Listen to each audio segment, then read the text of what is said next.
Febe Fariña Pestano, dos apellidos de la zona de la que procede muy habituales, y es el cronista oficial de Arafo y archivero, lo digo para que le caigan encima a todos los que estaban hablando mal de los archivos, y seguramente él podrá responderles mejor que nosotros, ¿no?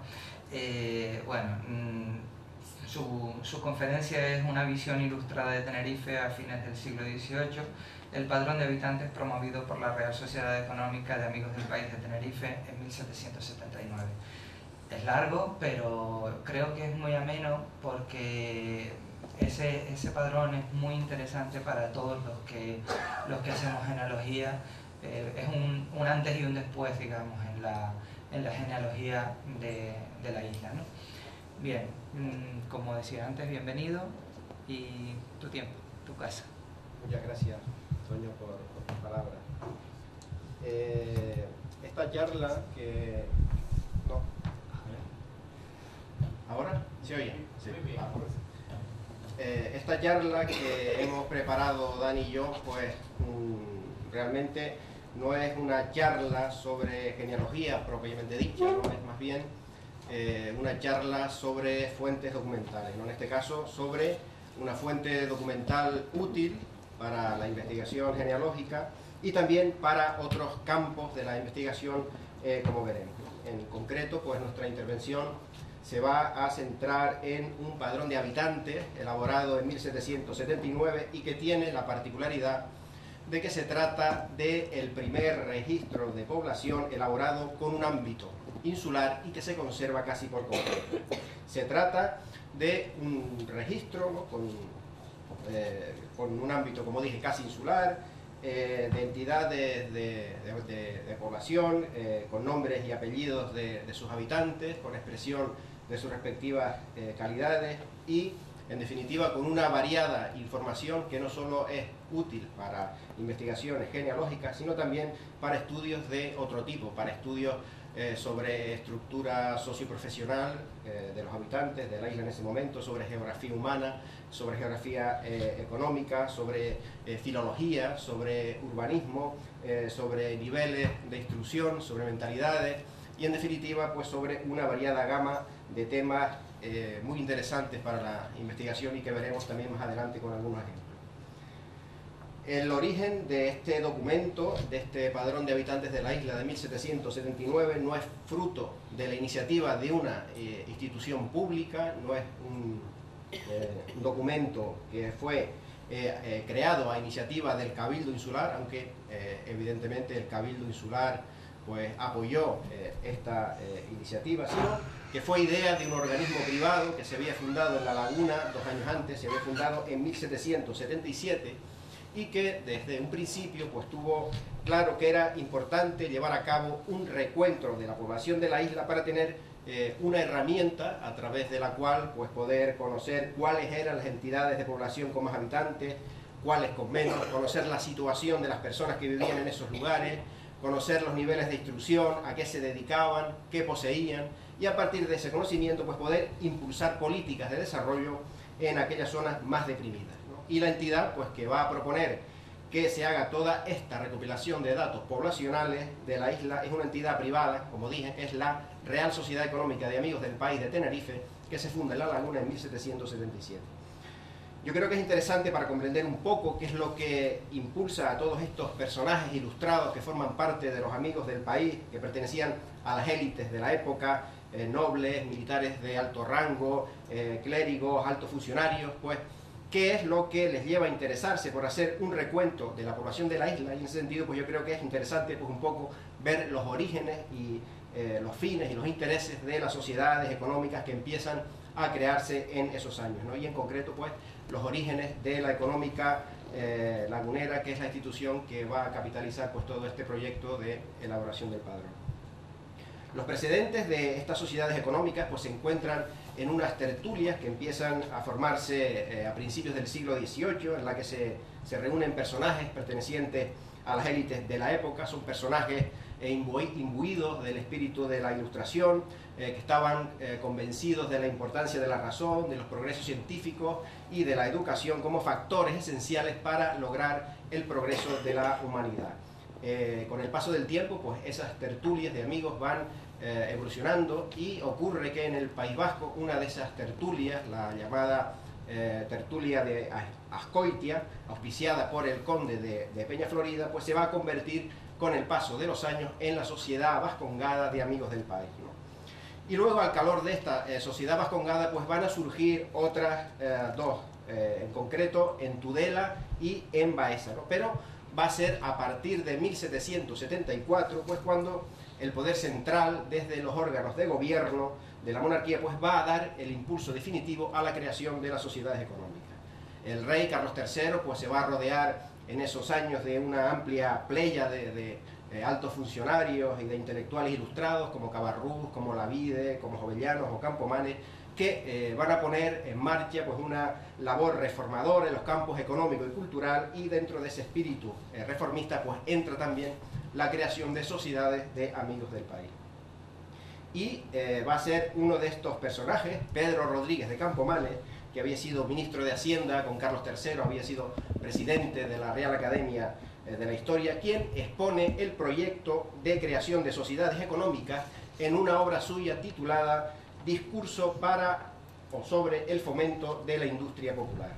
De esta obra se hizo una tirada de 30.000 ejemplares, se acompañó de una circular que exhortaba a la necesidad de crear sociedades económicas, y se difundió por municipios, por audiencias, por obispados y por Chancillería. Y esa iniciativa pues tuvo una buena acogida, y pronto empezaron a llegar al Consejo de Castilla solicitudes para crear sociedades de amigos del país, de tal forma que entre 1775 y 1808 se fundaron en España un total de 97 sociedades de amigos del país. En cuanto a la composición social de las económicas, pues hay nobles, eclesiásticos, personal de la administración, militares, hacendados y en menor medida pues burgueses como comerciantes, artesanos y fabricantes. En lo que se refiere al modelo organizativo de las sociedades de amigos del país, pues ya venía diseñado en el discurso sobre el fomento de la industria, y que tuvo su reflejo práctico en los estatutos de la Sociedad Matritense o Sociedad de Madrid. Todas las económicas, en el momento de su constitución, pues recibían un ejemplar de los estatutos de la Sociedad Matritense aprobados mediante real cédula, que les servía como modelo para que a su vez redactaran lo suyo. La idea que Campomanes tenía de las sociedades económicas pues era un poco que fueran una especie de órganos consultivos del gobierno, que fueran unas instituciones que debían informar al gobierno sobre la situación económica y social de los territorios en los que estaban asentadas, ¿no? Para luego, pues, una vez conocida la realidad de esa zona, aplicar los programas reformistas que fuesen necesarios, y que al mismo tiempo pues propusieran también planes de reactivación social, económica y cultural de esa zona. En ese sentido, pues una de las principales misiones de las económicas pues era el fomento de la educación. La educación, pues, según la mentalidad ilustrada, era un requisito indispensable para elevar el nivel de vida de la gente.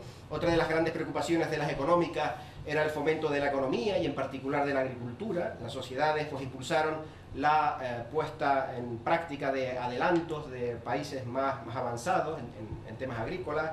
También las económicas se preocuparon en aumentar pues el tema de las manufacturas textiles, que era el sector industrial más importante del antiguo régimen, y en definitiva pues impulsaron una serie de reformas encaminadas a la mejora educativa y económica de la gente, de la sociedad, ¿no? Y pues dentro de este panorama, ¿cuál era la situación de las sociedades económicas en Canarias, ¿no? Pues Canarias no fue ajena a esa política de expansión de las sociedades de amigos del país, impulsada desde la corte a partir de la publicación del discurso de Campomanes. Esa iniciativa de creación de sociedades de Madrid pues fue prontamente asimilada por las autoridades territoriales ubicadas en Canarias, militares, civiles y eclesiásticas, representadas principalmente por el comandante general Eugenio Fernández de Alvarado, marqués de Tavaloso, y por otro lado por el obispo Juan Bautista Cervera, que fue realmente el verdadero impulsor de las sociedades económicas de las islas. Y junto al impulso institucional pues también se dejó sentir la influencia del polígrafo e historiador José de Viera y Clavijo. Viera pues había viajado por diferentes cortes europeas, se había imbuido del espíritu ilustrado y desde Madrid, a través de su correspondencia, pues animaba a la creación de sociedades económicas en Tenerife, en Gran Canaria y en La Gomera. En Canarias se van a fundar sociedades de amigos del país en Las Palmas, Santa Cruz de La Palma, San Sebastián de La Gomera, La Laguna y Santa Cruz de Tenerife. La primera que se pone en marcha es la de Las Palmas, impulsada por el obispo Cervera, y su origen data del 4 de febrero de 1776. Unos pocos meses después se constituyó la económica de amigos del país de La Palma, ¿no? El obispo Cervera había viajado a esa isla en 1776 y pues impulsó la creación de esa económica que se funda el 31 de agosto de 1776, ¿no? El obispo pues también continuó con esa labor de propagación y esa influencia llega a La Gomera y esa sociedad pues se funda el 25 de septiembre de 1776. En el caso de Santa Cruz, pues se intentó, al poco de fundarse la económica en la Laguna, se intentó agrupar a un cierto número de intelectuales y crear una sesión delegada en Santa Cruz por las dificultades del transporte hacia arriba, hacia la Laguna, pero esta sección desapareció a los pocos años y luego se volvió a fundar, impulsada en este caso por la Diputación Provincial, el 4 de julio de 1837. De todas las sociedades económicas, pues actualmente solo quedan dos, ¿no? Una en Gran Canaria y la que está en La Laguna, ¿no? Y es precisamente la Sociedad de Amigos del País de Tenerife, fundada en 1777, la que realmente nos interesa en esta charla porque es el organismo que va a impulsar la confección de este padrón de habitantes de 1779, ¿no? En este caso no tuvo tanta influencia pues el obispo Cervera, y en este caso fue el Cabildo Insular, con el apoyo del comandante general, pues realmente quienes impulsaron la creación de la Sociedad Económica Lagunera. Esta idea, ¿no?, emanada de la corte, pues sobre la conveniencia de crear sociedades de amigos del país que se estaban propagando por diferentes islas, pues va a llegar a La Laguna y llega a través de dos vías, ¿no? Una a través del apoderado del Cabildo en Madrid, que era José Van de Valle de Cervellón, que remitió una carta con los estatutos de la sociedad matritense, y la otra vía fue a través de la Real Audiencia de Canarias, que envió también otra carta al Cabildo con idéntico contenido, ¿no? Ambas comunicaciones fueron leídas en una junta del Cabildo y allí se habló, en una junta que se celebró el 18 de marzo de 1776, y allí se habló de la necesidad de implantar una sociedad económica que empezara pues un poco a potenciar la actividad agrícola, principalmente la vid y el cultivo de morales de seda. El Cabildo pues buscó el apoyo del comandante general y nombró a una comisión encargada de la redacción de los estatutos que debían tomar como referencia por los estatutos de la sociedad matritense.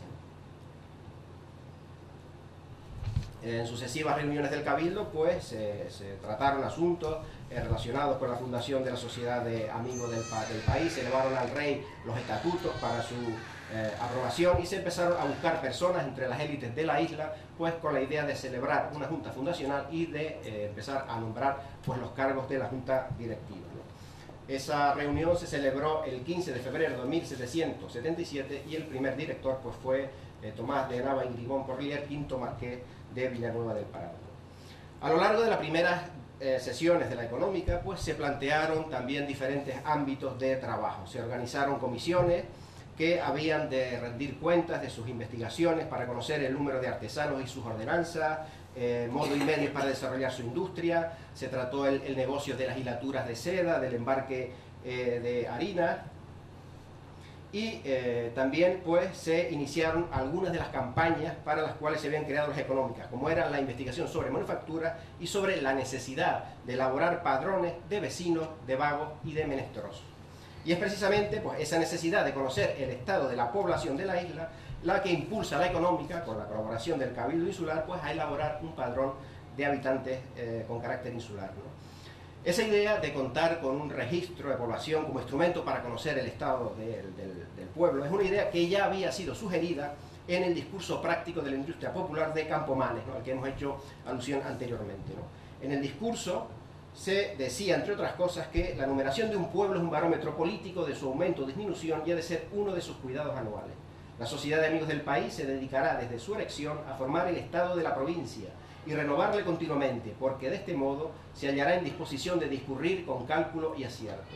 Debe pues medirse el valor de la población más que por el número de habitantes, con atención a la industria de cada uno y a los que viven aplicados u ociosos. Ya desde las primeras sesiones de la económica, pues se trata de la necesidad de elaborar un padrón. En la Junta de 8 de marzo de 1877 se habla de procurar los padrones de la isla para venir en conocimiento de su actual vecindario. A este pensamiento han contribuido las consideraciones de que la numeración del pueblo es un barómetro político de su aumento o disminución y debe ser uno de los cuidados anuales de la sociedad.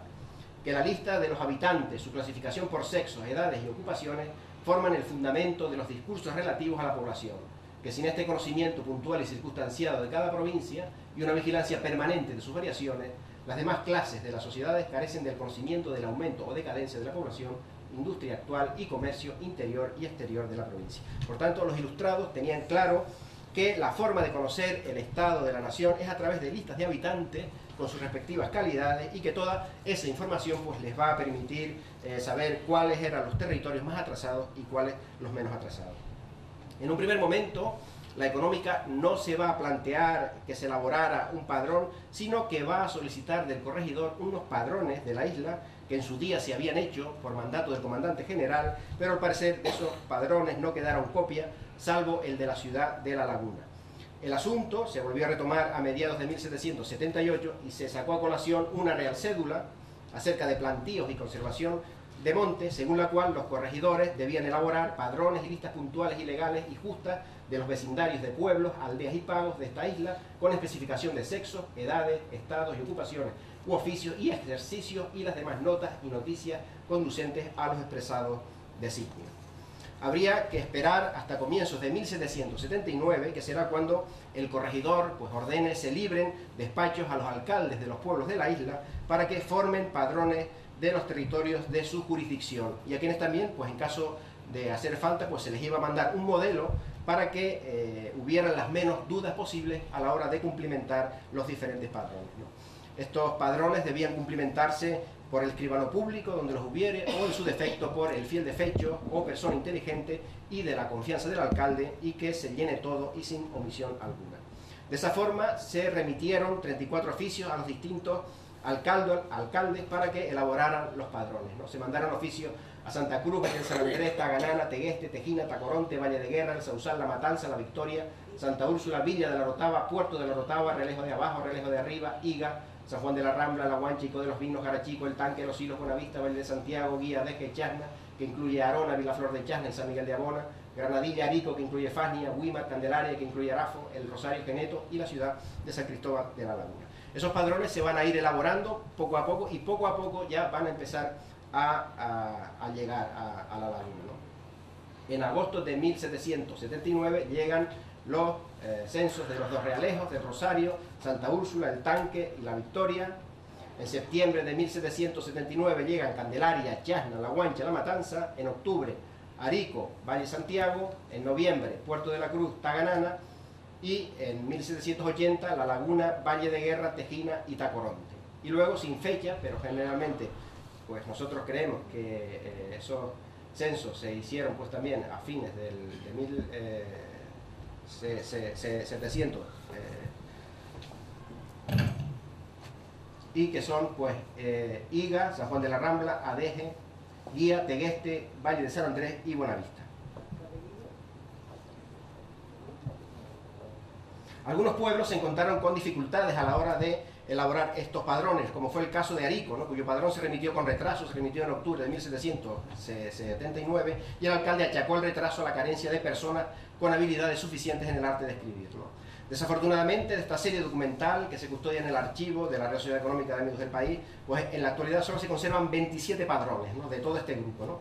Y que están encuadernados en 3 volúmenes, faltando por tanto 7 de estos censos, ¿no? Algunos de ellos, pues curiosamente, centrados en las poblaciones más importantes de la isla, ¿no?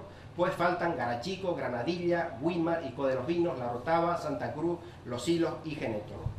Teniendo en cuenta esta circunstancia, pues podríamos pensar que las poblaciones que faltan pues no llegaron en ningún momento a efectuar el encargo del corregidor, ya sea por falta de interés, por falta de tiempo o por falta de recursos destinados a esta acción, o también se podría explicar la no presencia de estos 7 importantes censos en la colección de la económica, pues pensando que esta ausencia responde a pérdidas ocurridas en el transcurso de la vida archivística de la entidad, con posibles sustracciones, malas ubicaciones, deterioro por una mala conservación, etcétera, y que nos privan pues de tener esa visión global de la isla de Tenerife a finales del 800. ¿no? Nosotros pensamos que los padrones que faltan no se llegaron a realizar nunca, porque a cada uno de los padrones se le adjudicó en esa época una numeración correlativa, empezando por el 1, que corresponde a la laguna, luego falta el número 2, luego el número 3, que corresponde al relejo de abajo, el 4 a Deje, el 5 a la Guancha, luego faltan los números 7, 8, 9 y 10, e incluso da la impresión también que los padrones de la laguna, de Valle de Guerra, Tejina y Tacoronte, a los que hemos aludido anteriormente, pues que eran listados de hombres y no de unidades familiares, recopilados con fines militares o defensivos, pues fueron hechos de una manera apresurada, pues para intentar paliar que no se hubieran hecho en tiempo y forma esos censos. Vamos a ver, a empezar a ver distintos ejemplos puntuales del censo. Intentaremos explicar pues también a través de estos ejemplos el interés que tiene para la investigación en diferentes campos, no solo para estudios genealógicos e históricos, sino también para otras disciplinas, como hemos dicho. Aquí tenemos, por ejemplo, la primera página del padrón de Buenavista, en la que se dice que el padrón fue hecho por Francisco de Armas o alcalde real en cumplimiento del orden del corregidor, a solicitud de la Real Sociedad Económica de Amigos del País. Y en este ejemplo pues vemos, creo que se puede ver más o menos, ¿no? Se puede ver un poco, ¿no? Bueno, este ejemplo, este es el listado que se elaboró en La Laguna, en concreto, en la zona que se refiere a la calle de Herradores, y es claramente un listado de hombres con capacidad o no para tomar armas, ¿no? Dice, si ustedes se fijan, dice calle de los Herradores, empezando por la Concepción, en casa de las de Camejo, 6 pipas vacías. Mateo Romero, vendedor de pescado, 30 años de edad, capaz para tomar armas. Andrés Suárez, filiado, tiene un fusil con bayoneta, fuera del regimiento. Ángel Gonzalo Amador, filiado, tiene un fusil fuera del regimiento. José Luis, de 15 años, Eugenio Luis, de 15 años, sus entenados, ¿no? Entenados, sinónimo de hijastro, ¿no? Por las que el censo pues también sirve para estudios filológicos de palabras en desuso, ¿no? Del conjunto de los 27 censos existentes en la económica, pues se puede hacer una primera clasificación atendiendo a la tipología utilizada en su elaboración y presentación, ¿no? Ya hemos visto que estos listados de hombres, que en el caso de Valle Guerra, Tejina y la Laguna, pues eran esos listados de hombres listos para tomar armas, y sin embargo, luego la inmensa mayoría de los censos, un total de 22 registros, pues están conformados siguiendo las pautas que se adjuntaban en la propia solicitud de elaboración de los empadronamientos en las localidades, ¿no? Donde figuraba pues una hoja de ejemplo sobre cómo reseñar las referencias de interés, ¿no? Y luego otro subgrupo de padrones, el que se elaboró en formato tabla numérica, ¿no? Que son 2 casos, caso de Buenavista y La Matanza, ¿no? Aquí tenemos un ejemplo de un censo en formato de tabla, en el que se relacionan las calles, las personas, y luego pues las edades, si son hombres, mujeres, labradores, si siembran, viñateros, jornaleros, zapateros, horchilleros, tejedoras, hilanderas, caldereras, ausentes en Indias, etc. Todas estas descripciones se acompañan también de breves reseñas de su nivel económico y social, ¿no? Hay interés también en reflejar el número y calidad de las cabezas de ganado que se posean, así como de las tierras trabajadas en el caso de que sean agricultores. Revisando además el cumplimiento de lo prefijado en aquellas pautas que se hicieron para el conjunto de los censos, pues se puede subdividir en varias tendencias, ¿no? Por un lado hay censos que reflejan escuetamente pues, referencias demográficas y económicas, como es el caso de Valle Guerra, Tejino, La Laguna, aquellos que incluyen ya referencias demográficas y económicas y sociales, digamos, que se van ampliando en contenidos, como puede ser el caso de Arico, de Candelaria o Taganana, y por último, censos que pormenorizan referencias demográficas, económicos, sociales e incluso morales, como es el caso del Tanque o el Puerto de la Cruz. En relación a la caligrafía, pues existen algunos de ellos, como por ejemplo este de La Guancha, que presenta una caligrafía pues propia de una persona no muy diestra en el uso de la escritura, siendo pues por el momento un galimatías, ¿no? De renglones torcidos, palabras sin acabar, errores ortográficos, tachones, y que bueno, no es un reflejo, ¿no? del propio estado en que se encontraban pues muchos pueblos alejados de la isla, ¿no? Aquí pues se ve con dificultad Antonio Hernández, casado, edad 30 años, su oficio es labranza que sembrara 3 hanegas de trigo y otros granos pasa regularmente. Y por el contrario, pues también existen otros con una cuidada caligrafía, como el del barrio de La Hoya del Puerto de la Cruz, que se lee sin esfuerzo, ¿no? Padrón del vecindario que compone el barrio de La Hoya, de este puerto de la Orotava, con explicación de sexos, edades, estado, ocupaciones, oficios y ejercicios, con las más notas conducentes conforme reales órdenes, año de 1779. Doña Josefa Viera, viuda, 56, don Luis Cabeza, presbítero, hijo, 28, doña Bárbara Cabeza, hija, viuda, 29, sabe coser y bordar, doña Rosalía, hija, 4, doña Luisa, hija, 3, Bernardo, criado, 4, nota. Se mantiene esta casa a expensas de su hijo don Luis, no tiene la mayor comodidad, aunque la tuviera. Sobre el lenguaje empleado, pues salta a la vista que estos censos pues, es muy rico, son muy ricos en giros, en términos que han quedado en desuso, como el término entenado, que hemos visto con la transcripción íntegra que se está haciendo de estos padrones, pues se va a poder recuperar un patrimonio interesante de lexicología, posiblemente usual en aquellos últimos años del siglo XVIII, especialmente en el ámbito rural o fuera de las principales localidades, pero hoy totalmente en desuso, ¿no? Dentro de todos esos términos en desuso podemos distinguir palabras referidas a oficios o labores como fragüero, serviciala, pescador de tierra, panadear, gañán, como sinónimo de agricultor, rústico que trabaja jornal, palanquín, que es el que lleva cargas de un lado a otro, está acomodado, cuando se refiere a una persona que vive bien, la sementera, refiriéndose a trabajos de labranza, es poco o no tiene mucho despacho, si su negocio no tiene mucho éxito, pasa con cortedad o es de buena resistencia, ¿no? Esto lo podemos ver en este ejemplo. Tenemos aquí a Juan Hernández, su edad 45 años, su oficio fraguero, ¿no? Que trabaja en una fragua. O Andrés del Rosario, 44 años, su oficio palanquín. Hay vocablos también de índole personal o descriptiva, como que es despilfarrado, como sinónimo de andrajoso, desarrapado, impertinente, solícito, desperdiciado, como sinónimo de que gasta más de la cuenta, habilidoso, o por el contrario, de poco espíritu. Un desperdiciado, pues nos lo encontramos en el río de Arico, ¿no?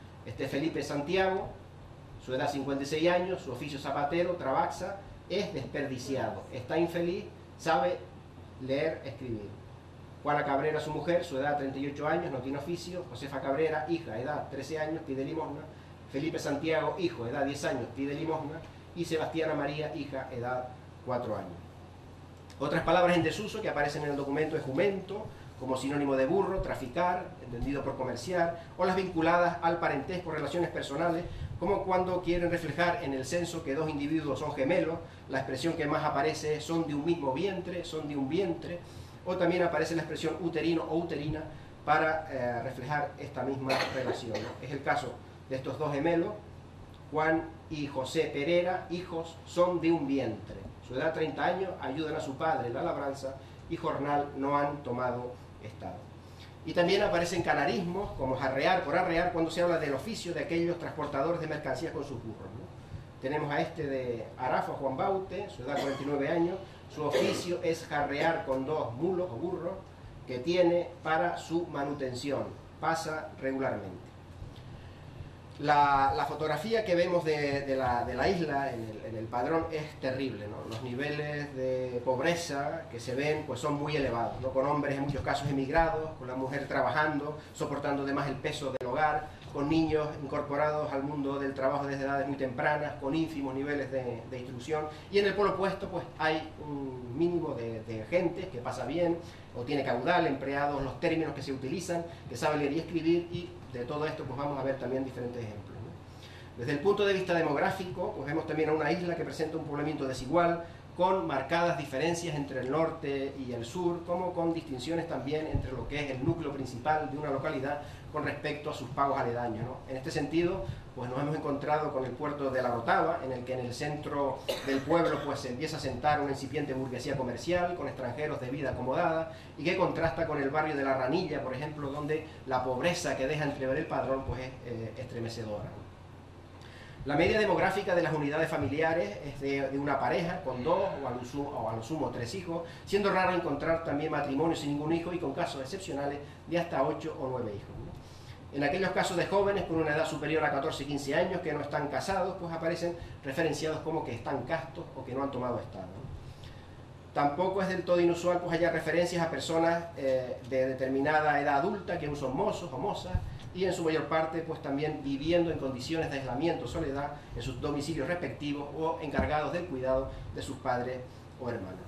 Queda atestiguado también en el censo el predominio del número de viudas sobre viudos, en una proporción que bien podía alcanzar el 10/1, lo que añadido al gran número de maridos ausentes pues revela una vez más la importancia de la migración por un lado y por otro del papel de la mujer como sostén de la unidad familiar, ¿no? En este caso pues hay un ejemplo del realejo de abajo, de la calle del medio. Tenemos a Francisco Jácome, edad 46 años, casado, molinero, ausente en Indias. Francisca Machín, mujer del dicho, edad 28 años, ejercicio el de su marido. Domingo Grillo, entenado de los dichos, edad 28 años, ausente en India. Carlos Jácome, hijo de los dichos, edad 4 años, su ejercicio llevar trigo para el molino. Desde luego, el padrón es un documento muy importante para estudiar el papel de la mujer en esta sociedad de fines del siglo, como sostén del hogar, como encargada de la educación de los hijos, y en este caso pues trabajando en el oficio del marido ausente y con hijos trabajando desde edades muy tempranas. Es curioso también que no hay apenas mención a extranjeros en las poblaciones rurales presentes en estos padrones, aunque sí aparecen en lugares como el Puerto de la Cruz o La Laguna, por ejemplo, aunque en este sentido debemos recordar que faltan los censos de localidades de profunda raigambre mercantil o de asentamiento de foráneos, como puede ser Santa Cruz o Garachico, pero en poblaciones de mayor importancia pues empieza a aparecer también un estrato burgués con criados, con opulencia de sus bienes, ¿no? Y también pues dentro de las élites de la isla pues aparecen también otros segmentos demográficos asociados a la nobleza insular o a los cargos públicos de funcionariado o de profesiones liberales, ¿no? En lo que se refiere al estrato burgués del Puerto de la Cruz están los White, cuyo apellido se castellanizó a Blanco, como una importante familia de comerciantes, ¿no? Tenemos a don Nicolás Blanco, 50 años, comerciante; doña Bárbara, su mujer, 38, sabe bordar; don Bernardo, hijo, 9, ausente en Londres; doña Isabel, hija, 7 años, también ausente en Londres; don Nicolás, hijo, 6, ausente en Londres, a lo mejor estudiando probablemente; doña Catalina, hija, con 4 años ya aprende a leer; doña María, hija, con 1, don José Blanco, 58, gobierna la casa; don Nicolás Mahony, 24, escribiente; Alessandro, esclavo, 26, María Gracia, criada, 24, Antonia, criada, 40, Lucas Gomero, criado, 29, Josef, criado, 22, Rosa del Rosario, criada, 23, y nota: esta casa es de conveniencia y se considera con caudal. Sobre niveles de vida o cifras de medias de edad, pues puede asegurarse que la población oscilaba en su mayor franja entre los 25 y 40 años, con una reseñable importancia de la población infantil, ¿no? Hay referencias a multitud de recién nacidos, hijos de corta edad, en los diferentes censos, y en el extremo opuesto pues quedan reflejados algunos individuos por encima de 90 años, siendo raros los casos ya a partir de 70, 75 años. Entre los rasgos que debemos destacar, por encima de la globalidad de referencias, es que estos censos evidencian un extremado nivel de pobreza de la población insular, ¿no?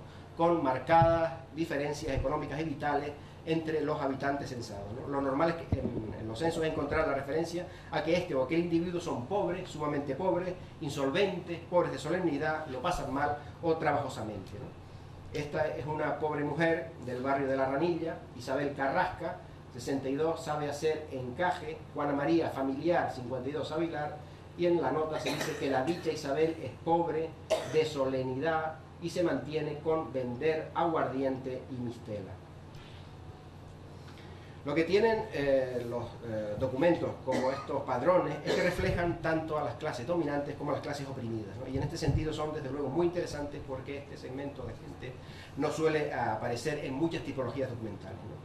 Tenemos, por ejemplo, el caso del padrón de Adeje, donde aparecen censados los habitantes de la importante Casa Fuerte, ¿no? Con el capitán Francisco del Castillo Santalices al frente, ¿no? Y aprovechando que está Nelson Díaz Frías, pues recomiendo encarecidamente la lectura de su libro de Historia de Adeje, donde detalla con pelos y señales pues toda la historia de esta Casa Fuerte, y hace referencia, por supuesto, a este padrón, ¿no? Aquí tenemos en la Casa Fuerte del excelentísimo señor Marqués de Bélgida, y en ella saber el capitán don Francisco del Castillo Santalices, su edad 50, casado; doña Catalina Iriarte, su mujer, su edad 39 años; doña Catalina del Castillo, su hija, su edad 3 años; don Francisco del Castillo, su hijo, su edad 1 año, doña María del Castillo, su hija, su edad 1 año, María Betancor, su edad, viuda, criada, María de Fría, su edad, viuda, criada, Bárbara Hernández, etc. Y luego, en la nota, se dice que esta casa es de caudal, tiene 5 vacas, 4 bueyes, 1 yegua, por lo que mira a dicha casa fuerte, se dice el marqués de Bélgida, es casa de mayorazgo, tiene 47 bueyes, 14 burros, 14 burras, 23 yeguas, bueno, y se saltó, vamos a ver.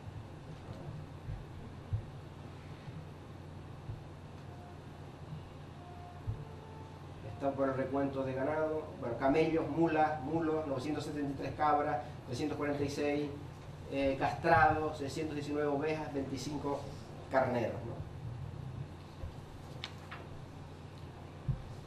Es evidentemente interesante también para el estudio de la ganadería, ¿no? Esta descripción de la cabaña pues nos sirve también para confirmar la preponderancia de la cabra en el ámbito pastoril, seguida pues también de lejos por ovejas, por cerdos, ¿no? También pues aparecen bueyes, vacas, camellos o burros que suelen ligarse a actividades de labranza, así como de caballos y yeguas a labores de arriero, a profesiones liberales como medio de transporte, ¿no? Y no todos los censos lo reflejan, pero también aparecen reflejadas las colmenas dentro del espectro económico insular, con alusiones también a los higos, al mosto, la cebada, el millo, las papas, también en clara referencia a las realidades económicas, incluso gastronómicas del momento, ¿no?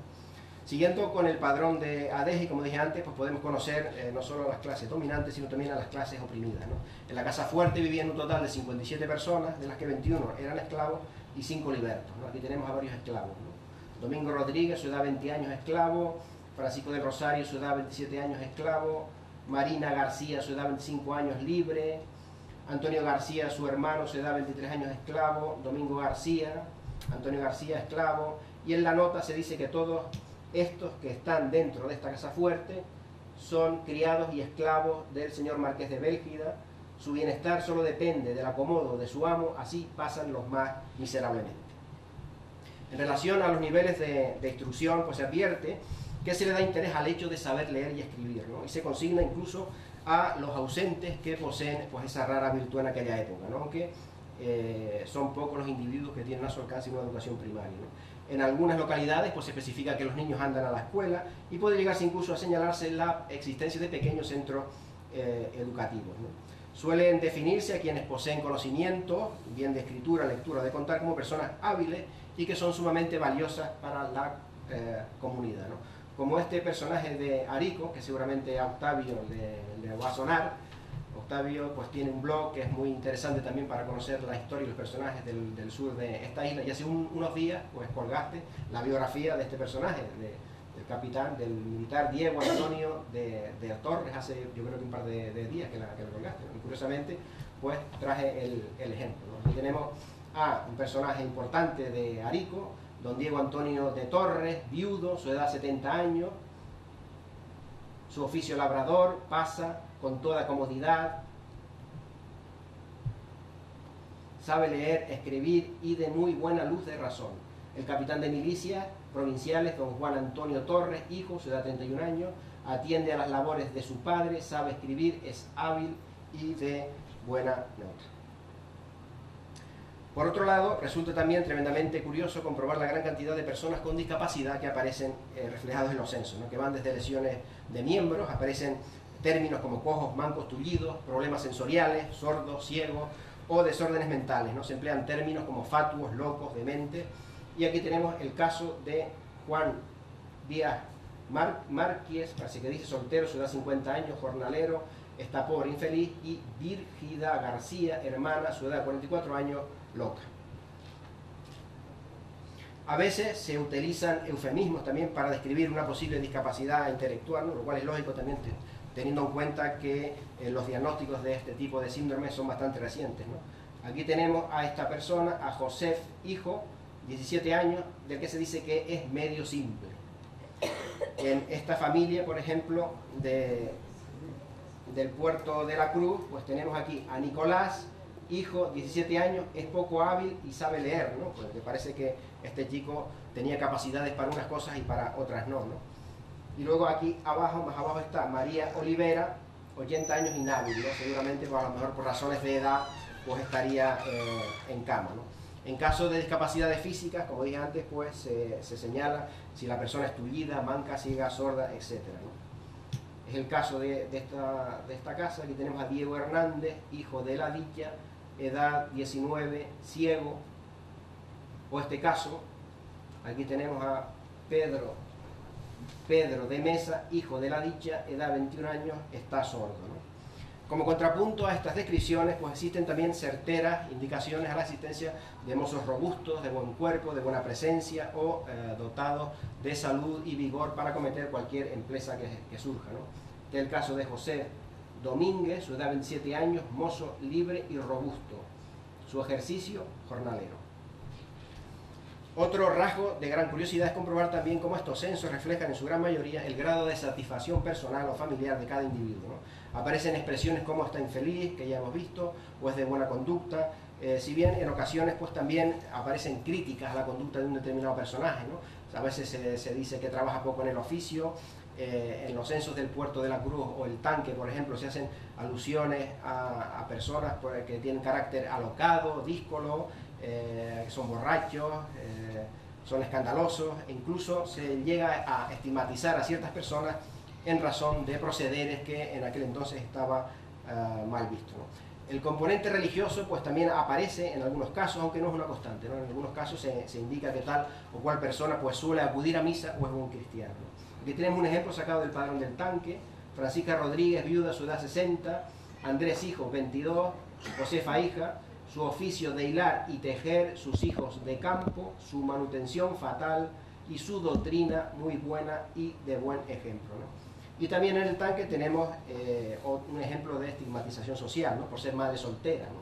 Tenemos a Leonor Hernández, su edad 33, Agustín, hijo habido, 2, María, su hermana, 26, Pedro, su hermano, 13, su oficio de campo y criadores de ganado menudo, su manutención moderada, su ejemplo de vivir no es de lo mejor.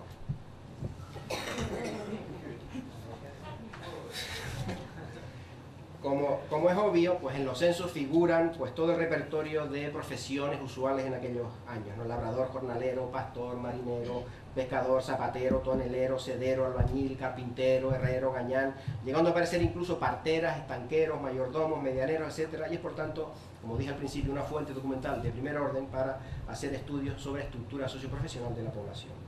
Nos encontramos con ejemplos de profesiones, por ejemplo, muy característicos de determinados pueblos, ¿no? Como por ejemplo las profesiones relacionadas con la mar y con la alfarería en Candelaria.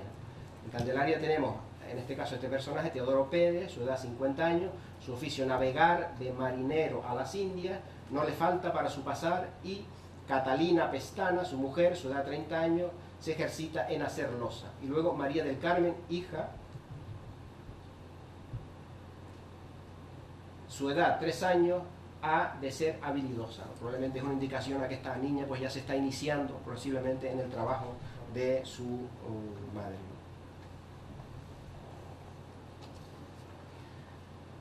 Otra alusión a trabajos desarrollados en la comunidad es esta, en la matanza, en la que se dice que este vecino es sangrador, barbero y cerero, ¿no?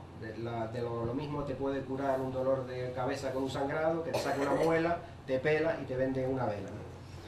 El padrón también es una fuente muy útil para hacer un análisis geográfico de los cultivos y sobre las formas de explotación de la tierra, ¿no? En este caso, mediante la parcería, ¿no? Y por extensión para estudios también sobre el campesinado que vivía en aquellos años en condiciones de semifeudalidad, ¿no? Es muy interesante este asiento de Higa, que hoy pertenece a la Orotava, donde estaba una buena parte de la terratenencia hegemónica del antiguo régimen, ¿no? Aquí tenemos, por ejemplo, a Pedro Reyes, casado, su edad 37 años, medianero de Hacienda de Viña, y aquí tenemos a Gaspar Hernández, casado, su edad 43 años, mayordomo de Hacienda de Señorío. En este ejemplo es de Arafo, se trata de José Alonso Fariña, su edad 42 años, su oficio andar siguiendo pleitos ajenos, sería una especie de abogado, de hombre bueno, ¿no? Tiene una yunta de vacas, tiene 2 cochinos, pasa medio regular, está pobre. Ana García, mujer del dicho, su edad 40, sabe hilar y tejer, tiene cuidado con la educación de sus hijos. Josefa, hija de los dichos, su edad 24 años, sabe hilar. José, hijo de los dichos, su edad 22 años, ausente en India. Bernardo, hijo de los dichos, su edad 20 años, ausente en India. Juan, hijo de los dichos, su edad 19 años, está acomodado. Agustín, hijo de los dichos, su edad 15 años, su oficio, guardar cochinos y vacas. María, hija de los dichos, su edad 10 años, no tiene oficio. Lucas, hijo de los dichos, su edad 9 años, no tiene oficio. Y en el último párrafo, Rafael, hijo de los dichos, su edad 7 años, sin oficio, ¿no? Vemos estos casos, ¿no?, que a pesar de la corta edad se dice que no tiene oficio, ¿no?, lo cual nos puede dar una idea, por un lado, de los bajos niveles de instrucción y de la necesidad, por otro, de que los niños se incorporen cuanto antes al ámbito del trabajo. El padrón también está lleno de referencias curiosas, ¿no?, en esto de las ocupaciones, ¿no? Aquí tenemos un ejemplo de una familia del Realejo de Arriba. Aquí tenemos a Antonio Hernández Oliva, su edad 50 años, oficio de tejedor. Manuela de Amarante, parece que dice, su mujer, su edad 30 años, su ejercicio, hilar, bailar y cantar. Antonia, hija, su edad 18 años, se ejercita en hilar y hacer media. Amaro, hijo, su edad 11 años, se ejercita en devanar seda. José, hijo, su edad 8 años. Pasan la vida malamente, pero divertido. Algo.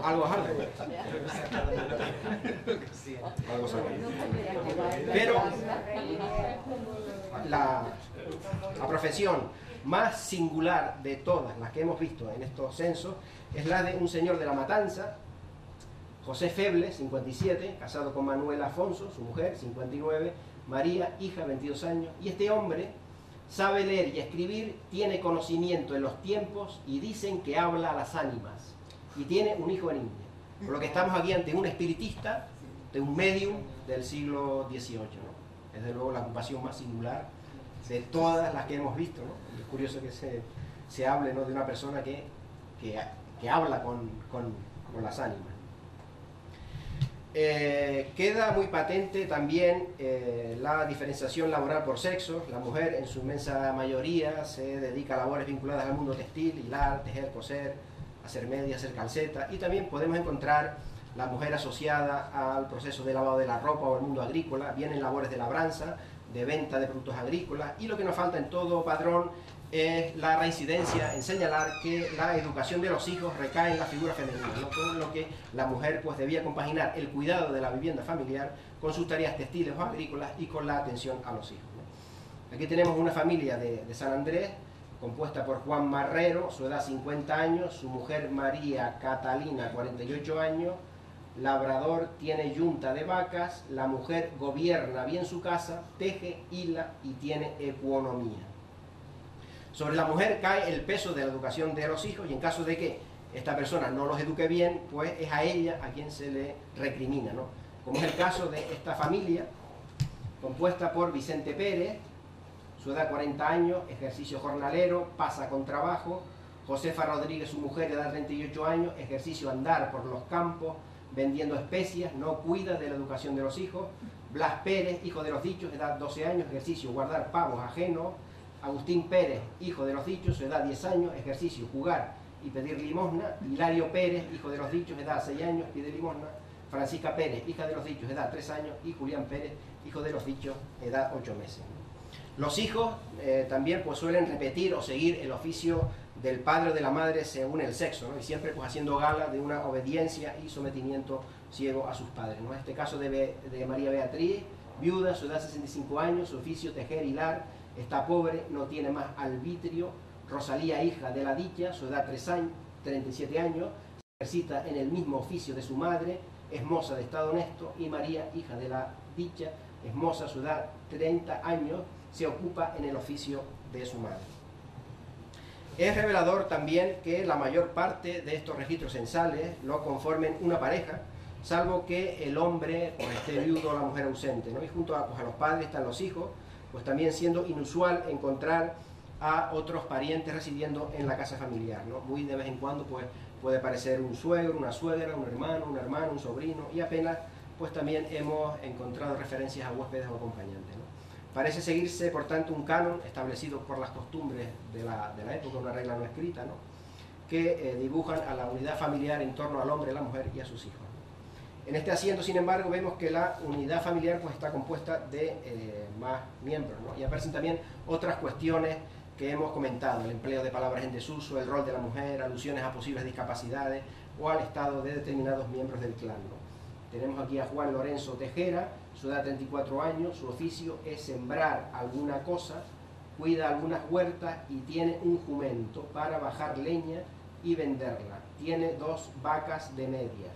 Su mujer, Josefa Cortés, su edad 46 años, cría a sus hijos en buena educación, gobierna su casa. Tiene 2 hijas de 4 y 3 años, 2 hermanos huérfanos en su compañía, Florencia Eulalia, 19, y Vicente Antonio, que guarda las vacas y el burro. Este tiene poco espíritu y es como alejadillo de miembros. Su edad 16 años, la Florencia hila y hace olla, esta casta lo pasa regularmente.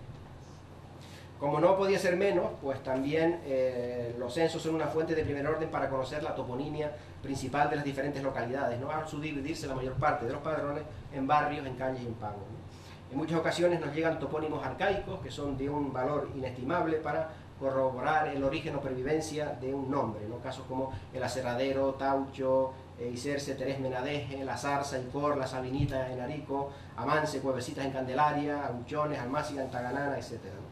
Aquí tenemos, por ejemplo, la evidencia documental de que, a ver, es lo anterior,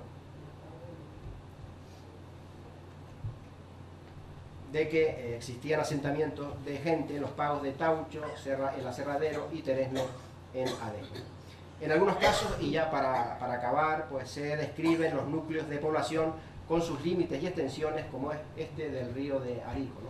Pago del Río confina por la parte del norte con el que ya tiene anotado de la Cisnera, y puede haber cuasi legua de uno a otro, etcétera, etcétera, ¿no? Y ya el último ejemplo pues es un resumen del pueblo de Buenavista. Está un poco pequeño, pero bueno, yo se los leo un poco, ¿no? En la que se nos dan datos de profesiones, de población, de cabaña ganadera, de historia, de urbanismo, de plantío, e incluso de costumbres y de mentalidades, ¿no?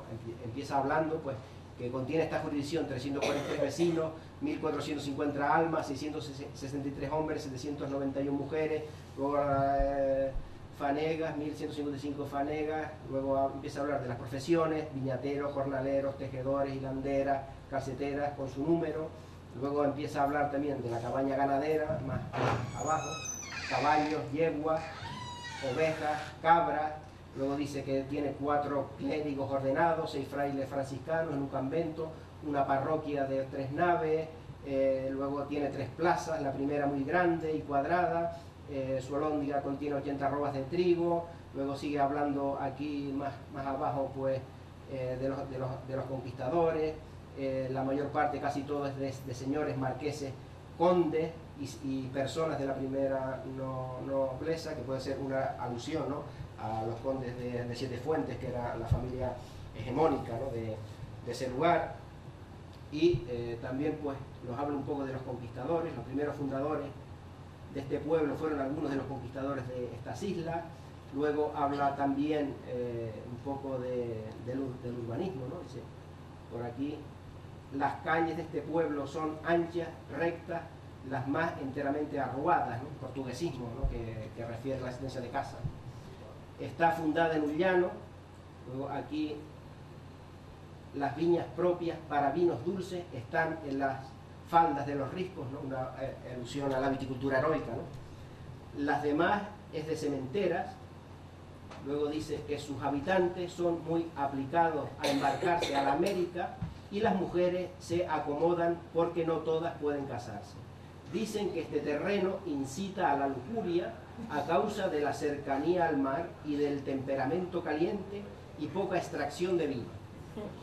Un señor obispo, según tradición, le puso el nombre de Buenavista, y luego sigue con más datos, ¿no? La verdad que podíamos seguir con más aspectos durante horas sobre el padrón, ¿no?, que es pues una verdadera joya. Hoy en día es el documento estrella de la Real Sociedad Económica de Amigos del País, el documento que más se pide por parte de los investigadores, ¿no? Actualmente se está digitalizando, se está transcribiendo también para hacerlo accesible mediante una edición en papel, Y nada más, yo pues simplemente como miembro también de la Junta de Gobierno de la Económica, invitarles, si algún día pasan a La Laguna, a que visiten la casa, visiten su archivo, y a los investigadores pues también que investiguen en él, que consulten el padrón, y que el archivo de la Económica pues también tiene fondos documentales muy importantes para estudio de la genealogía, como el Fondo Ascani Montemayor, el Fondo Moure, etc.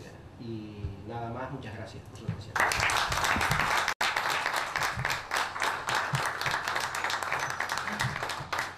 Bien, muchísimas gracias y enhorabuena, me gustó muchísimo la conferencia. No sé si alguien tiene alguna pregunta, alguna sugerencia. Aprovechen que hay un archivero aquí.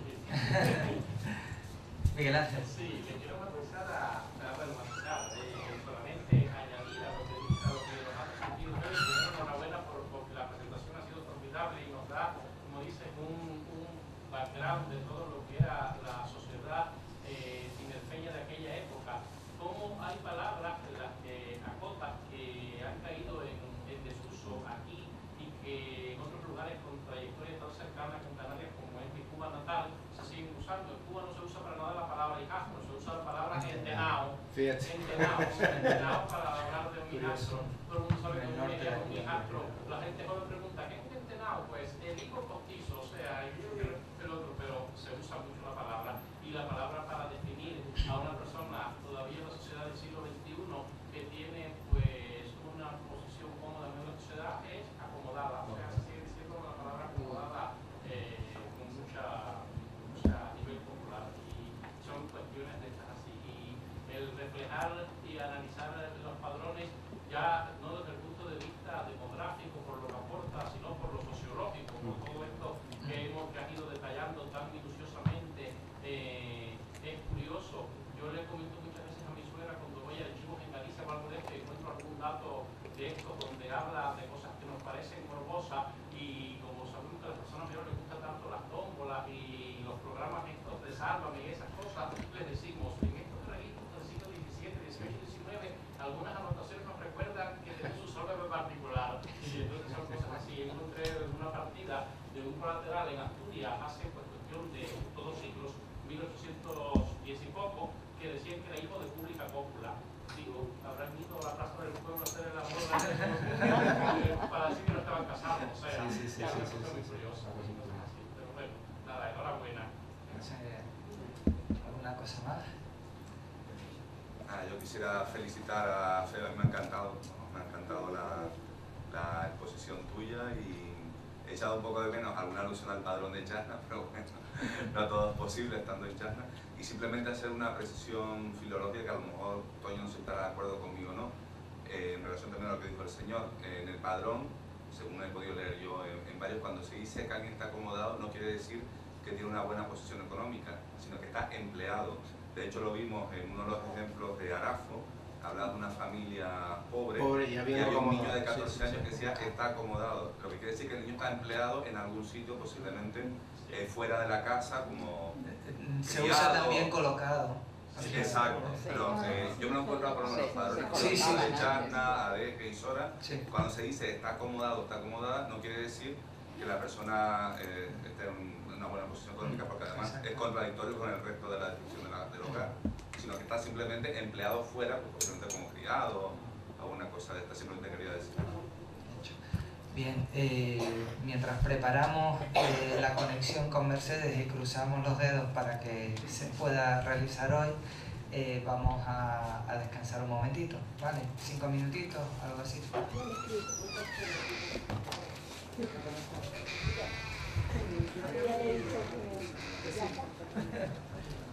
Tenemos al otro lado del charco a Mercedes Olivares de Ardiles. Antes de nada me gustaría pedirle disculpas públicamente por el problema que tuvimos ayer. Se nos cayó internet, desapareció completamente, no solo en la sala sino en el centro cultural, y tuvimos que suspender la conferencia. Es la primera vez que esto nos ocurre y bueno, y por eso quiero pedirle disculpas a Mercedes. Ella muy amablemente se ofreció a celebrar su conferencia en cualquier otro momento, y teniendo en cuenta que en este momento ella está celebrando también sus jornadas de genealogía e historia familiar en Chillán, pues doblemente hay que darle las gracias porque tiene que estar con un ojo en un lado y con el otro en el otro, ¿no? Bueno, antes de nada, pues Mercedes, tienes el público mirando y atentos todos a ti. Voy a decir solo 2 o 3 cosas. Mercedes es profesora de genealogía e historia familiar en Chillán, como decía. Es también una experta en indexación como Sonia. También otra bloguera incansable. Lleva dos blogs al mismo tiempo, no sé cómo lo hace porque yo no podría ni uno, y lleva 2, y no sé, le he leído algunas cosas y le he mirado algunas cosas de genealogía para niños, algo muy interesante, en lo que también se está moviendo Sonia, y quizás por ahí vaya un poco la idea de trabajo que también la sociedad ya ha empezado a mover, ¿no? La sociedad de genealogía nuestra de aquí. Bien, Mercedes, tienes la palabra a partir de ahora y bienvenida a la tierra de tus antepasados. Hola, buenas tardes. Es un gran honor y un privilegio el que se me ha concedido de poder compartir con ustedes en estas jornadas maravillosas que están organizando. Y como bien dice José Antonio, pues no, es la tierra de mis antepasados. Y lo que he preparado lo he hecho con mucho amor. Siento una conexión grande con ustedes y bueno, no en vano llevo sangre de canario en mis venas. Lo que voy a hacer ahora es hablar un poco en cuanto a ese antepasado y cómo lo que ha llegado a ser en Chile y su descendencia. No tiene nada que pedir disculpas respecto al asunto de Internet, porque suele suceder. He estado en otras videoconferencias y le decía a Sonia hace un rato, Internet tanto que te quiero y tanto que me hace sufrir. Es como un novio que se porta mal, pero lo necesitamos. Entonces, muchas gracias por darme esta oportunidad y pucha, es un honor para mí. Y nada que disculpar. Perfecto, es cuando tú quieras podemos empezar. Ok.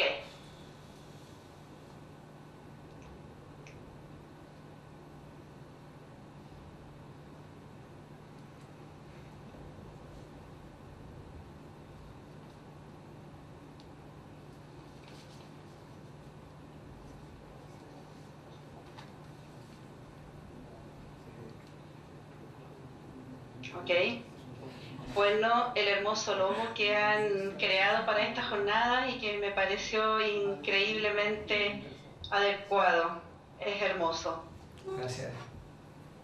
Siempre pensaba, al investigar acerca de mi antepasado, cómo fue que llegó acá a nuestro país. Y siempre he tenido como un gusto grande por los galeones españoles, y siempre lo imagino a él viniendo, joven, con sus maletas, con su vestimenta de esa época, viajando a bordo de un galeón. Ahora,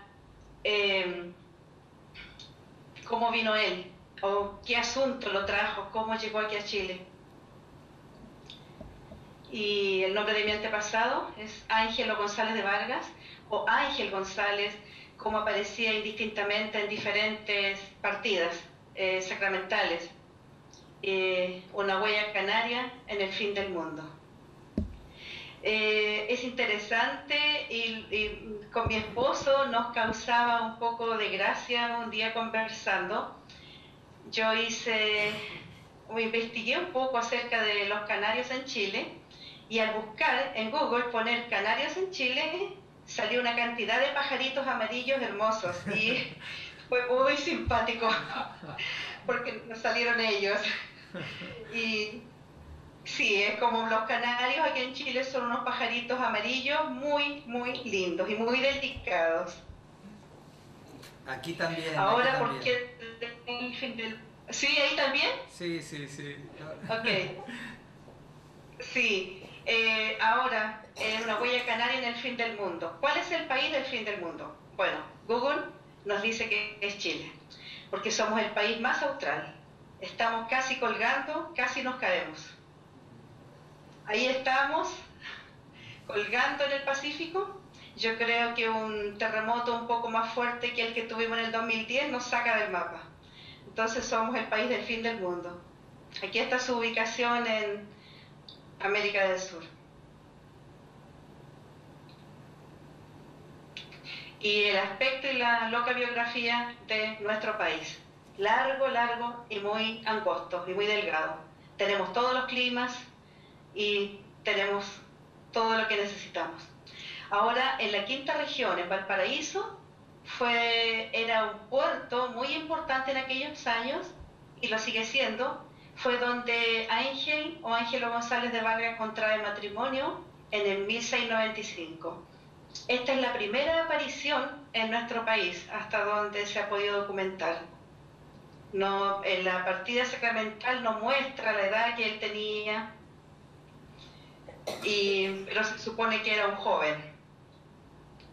Esta es nuestra bandera, estos son nuestros símbolos patrios de este hermoso país.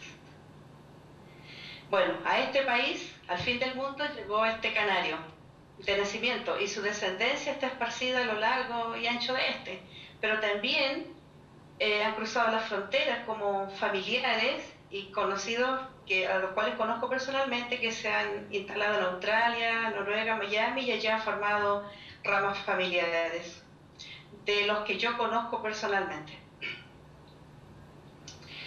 Ahora, Maximiano Trapero, que es catedrático de Filología en la Universidad de Las Palmas, dice, refiriéndose a un libro que fue escrito por Maribel Lacabe, Los Canarios del Lago Budi, en el sur de Chile, dice él que hasta este libro Chile no figuraba en la nómina de los lugares a los que los canarios emigraron en familia.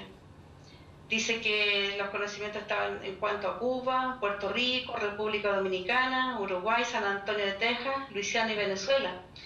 Pero no Chile. Chile no estaba, porque en Chile la migración canaria es muy, muy escasa. Los informes de la inmigración canaria a Chile nos hablan de una gran cantidad de andaluces, de castellanos, de montañeses y de muchos otros, pero destaca que los canarios son una comunidad bastante reducida. O sea, siempre ha sido muy, muy poco la gente canaria que ha venido a Chile. Lo que explicaba este profesor, Manuel Hernández González, me pareció muy interesante lo que explicaba en la inmigración canaria a América, donde dice que los canarios participarían en la conquista como expertos guías. Dice que entre el año 1492 y 1506, al menos 12 de las mayores expediciones hacen escala en La Gomera o Tenerife. También dice que estas expediciones eran de las más nombradas, como las de Colón, de Ojeda, Vespucio, y que las Canarias tienen el privilegio de comerciar con las Indias desde los comienzos de la colonización del Nuevo Mundo. Y lo que me pareció muy interesante de lo que él explica es esta Real Orden de 1511, donde dice que simplemente los canarios parten solamente con la autorización del capitán de navío.